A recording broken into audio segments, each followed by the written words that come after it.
Olá pessoal, aqui é o professor Gringos do canal omatemático.com e hoje nesse vídeo o que nós iremos calcular é o campo elétrico gerado nesse ponto a partir desta barra carregada com carga Q e tamanho L.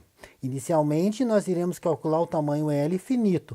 Posteriormente, através de limite, nós iremos descobrir qual o valor do campo gerado se a barra for infinita. E para realizar esse cálculo, eu tenho a formulazinha de campo gerado por carga pontual.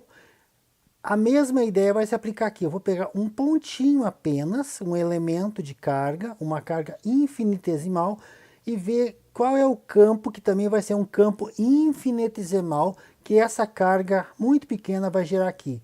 Posteriormente, através de integral, eu vou somar tudo, como eu tenho feito. E aqui está representado, então, que temos aqui um campo muito pequeno, gerado por essa carga muito pequena. E vou depois fazer a soma ponto a ponto.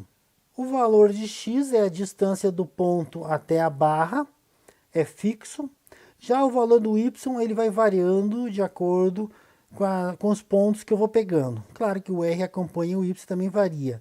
Mas o x é constante. Isso é bom ficar bem memorizado. Eu coloquei aqui para vocês verem um ângulo que eu vou me concentrar nele e vai entrar no nosso cálculo, porque eu vou poder decompor o DE em DEX e DEY.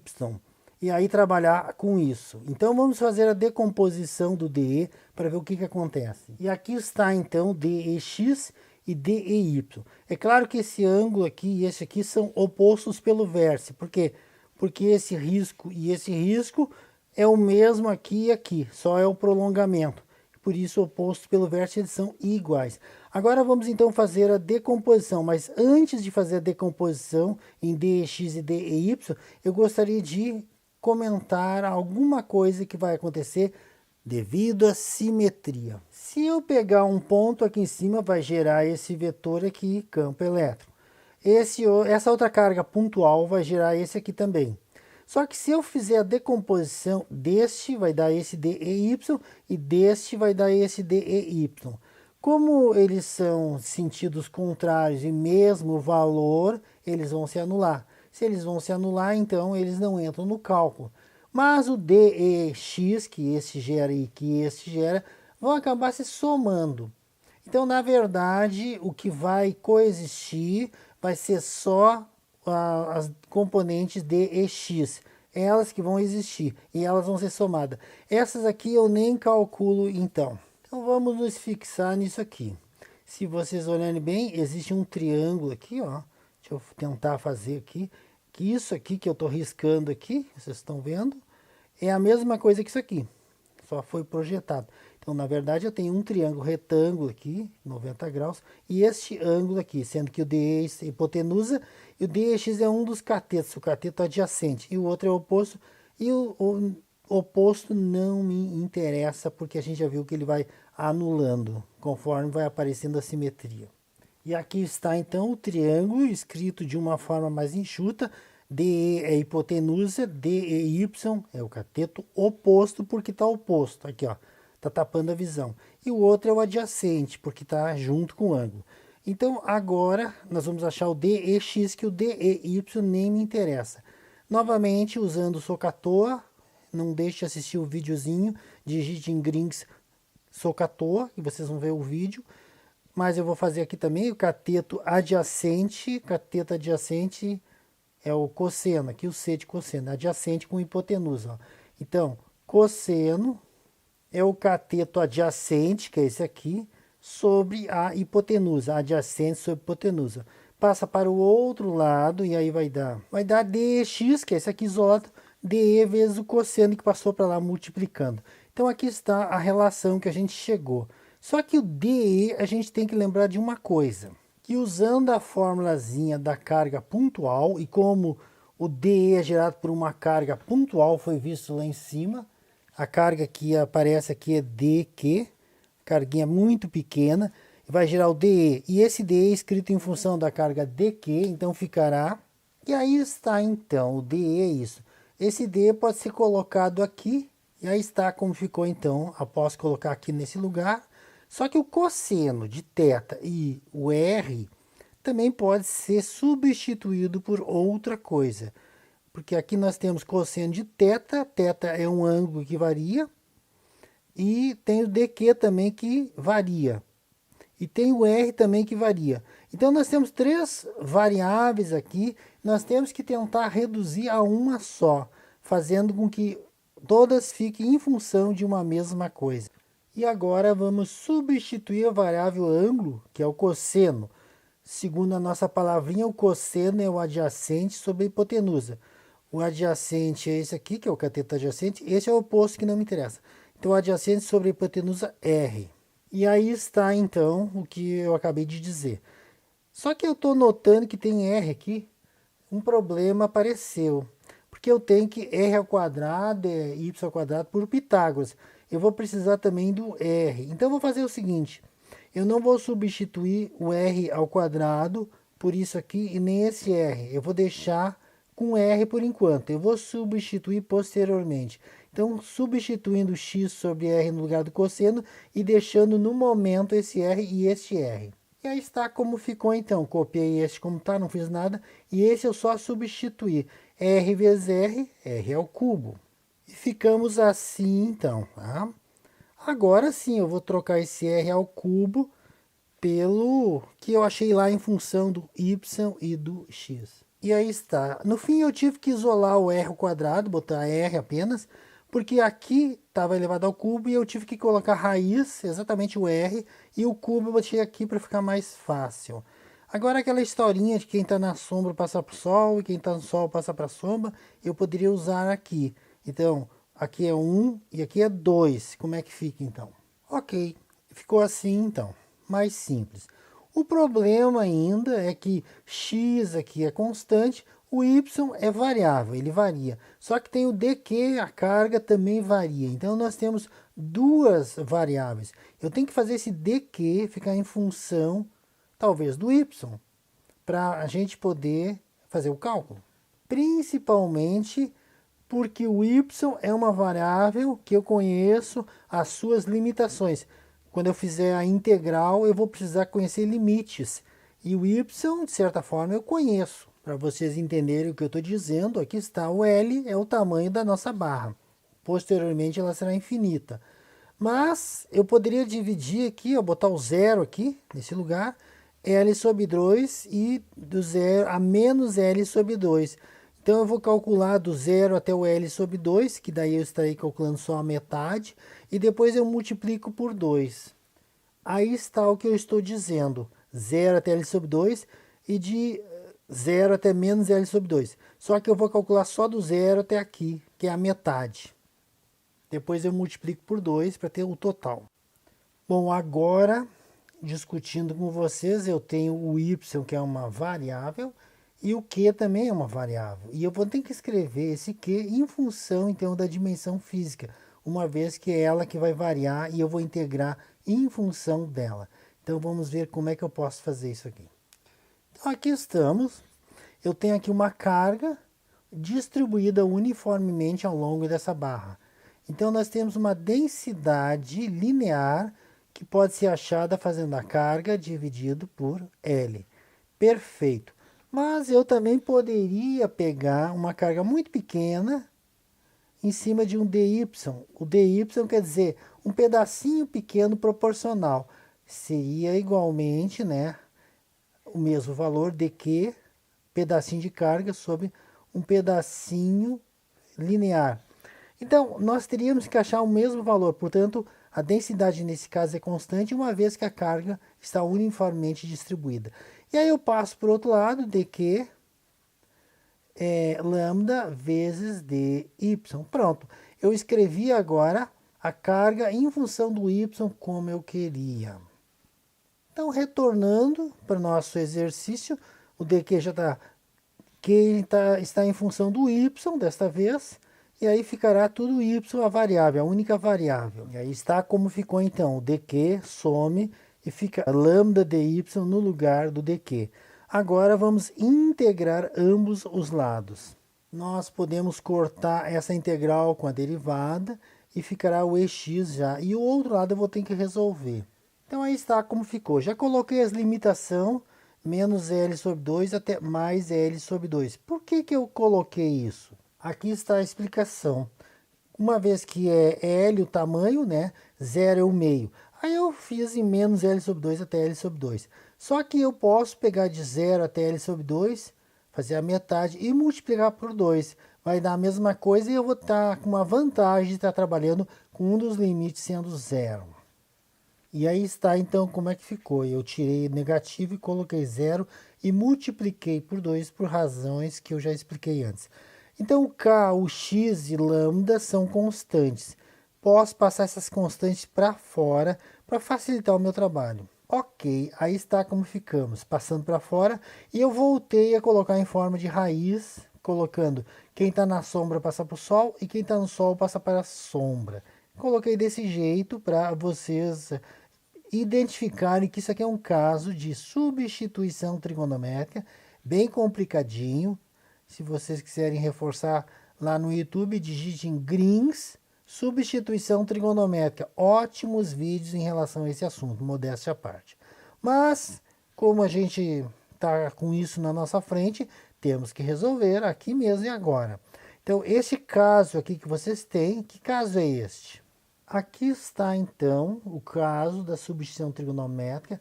Quando nós tivermos x ao quadrado mais a ao quadrado, é o terceiro caso, são 3 casos. Então, esse é um deles, dei uma olhadinha no vídeo que eu sugeri. Nós teremos que o x vai ser trocado por a, que é esse aqui, tangente de θ. Mas uma coisa aconteceu aqui no nosso caso, eu coloquei aqui embaixo para fazer a comparação. Normalmente o x é variável. Só que neste caso é o y que é a variável e o x é uma constante. Então o x ele está para o a, ó, o a é igual ao x nesse caso aqui. Então ficaria y, que é a variável e não x, como é normalmente. O a é o x, então em vez de a vai x, e tangente de θ. Essa é o detalhe que tem que tomar cuidado, tá? Que o a aqui está para x, a constante é x. Normalmente o variável é x, mas aqui no caso ele é constante. E o y aqui varia. Então, cuidado com isso. Achando a derivada disso aqui, que eu vou precisar também para colocar aqui em cima, né? E aí está de tabela, então, derivada da tangente é secante ao quadrado de θ, dθ, sempre dθ. E o x é constante. Substituindo agora, no lugar desse dy eu ponho isso aqui. E no lugar do y eu ponho x tangente. Aqui no lugar. Aí vamos trocar então tudo em função desse ângulo aqui. Aí está então a substituição com dy aqui em cima, né, colocando isso, e o y aqui embaixo colocando isso aqui no lugar. Elevando ao quadrado e já colocando em evidência, e aí está como ficou então, elevando ao quadrado. Só que tem x aqui, agora eu vou colocar em evidência o x. E aí está como ficou. Só lembrando que esse x ao quadrado apareceu porque, na verdade, esse x que estava aqui eu juntei com esse aqui, sumiu daqui e ficou ali. Mas, continuando aqui, eu posso tirar para fora isso aqui. E tangente ao quadrado mais 1 é uma relação trigonométrica conhecida. Então, aqui está, nós passamos o x ao quadrado para fora, como está aqui.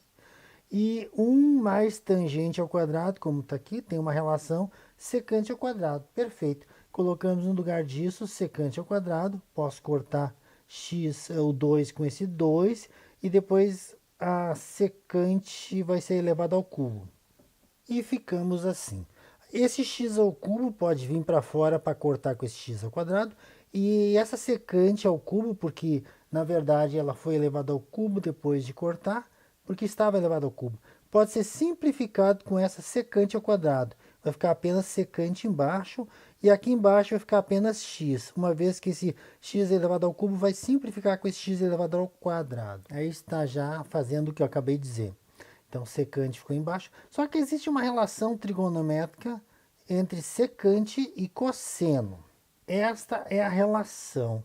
Então, 1 sobre secante é cosseno. Se eu, então, isolar, fica assim. Então, isso aqui é 1 sobre secante, que vai ser o nosso cosseno, e a integral vai ser de cosseno. E aí está como ficou. E a integral de cosseno é seno de tabela. E aí está então. Só que eu não posso substituir dimensão física dentro do ângulo. Eu vou ter que fazer com que isso aqui retorne a ser algo de dimensões físicas. Então agora temos que voltar a colocar o y aqui no lugar do seno de θ. Posso dizer que essa é a parte mais delicada e interessante. Você se lembra lá no início, quando eu tinha a relação de y e θ? Por substituição trigonométrica, essa era a relação. Essa é a relação que eu vou ter que destacar e vou trabalhar com ela. Ela que vai me permitir voltar em função do y e deixar o θ de lado. Então eu coloquei aqui para vocês, isolando a tangente, e lembrando que tangente é cateto oposto sobre adjacente. Então o oposto para nós é o y aqui, cateto oposto, e o outro deve ser o adjacente, como está aqui. Então o y aqui, nosso triângulo já está aqui, cateto oposto, cateto adjacente. Perfeito. Se eu fizer Pitágoras aqui para descobrir a hipotenusa, claro que está se vendo que a hipotenusa é x ao quadrado mais y ao quadrado. Lembrando que vocês têm que olhar os vídeos que eu deixei no YouTube, deem uma olhada. Mas já estou fazendo aqui, esse aqui são catetos e isso aqui é a hipotenusa. Agora, o que eu quero mesmo? Nós paramos aqui, precisamos do seno. Só que o seno tem que sumir, tem que aparecer y. Então, seno é o que a gente precisa. Então, o nosso triângulozinho está aqui, e seno é o oposto sobre a hipotenusa. Aqui está o socator, oposto sobre a hipotenusa. Então, o seno que eu estou querendo, facilmente, né, é cateto oposto, que é o y, sobre a hipotenusa, que é isso aqui. Raiz de x ao quadrado mais y ao quadrado. Perfeitinho. Transformemos o θ em alguma coisa que tenha y. E aqui estamos então, substituindo o seno por essa coisa aqui, fica desse jeito aqui. Agora sim eu posso substituir o L sobre 2 e o zero, porque agora dimensões físicas e o y é dimensão física. Então vamos continuar fazendo a substituição de cada um dos extremos aqui. Então L sobre 2 aqui e o x é constante, fica igual. E L sobre 2 aqui também. E este aqui vai dar zero, porque se eu colocar zero aqui, nem me interessa o que vai dar embaixo. Já zero em cima já anula tudo. Então, melhorando essa resposta, este L sobre 2 eu coloquei na frente, para não ficar me atrapalhando. Ficou um aqui em cima. E aqui eu já fiz o seguinte, eu levei L ao quadrado e o 4, depois eu tirei mínimo múltiplo comum, deu isso aqui e deu 4. Eu posso tirar esse 4 para fora da raiz, porque ele está dividindo. E aí está como ficamos. Este aqui passa invertido e vai cortar com esse aqui. Tá? Então esse aqui já se cancela. E esse L aqui pode multiplicar com esse 1 aqui. E ficamos assim, juntando este com este e grudando este com este. Então esta é a resposta final.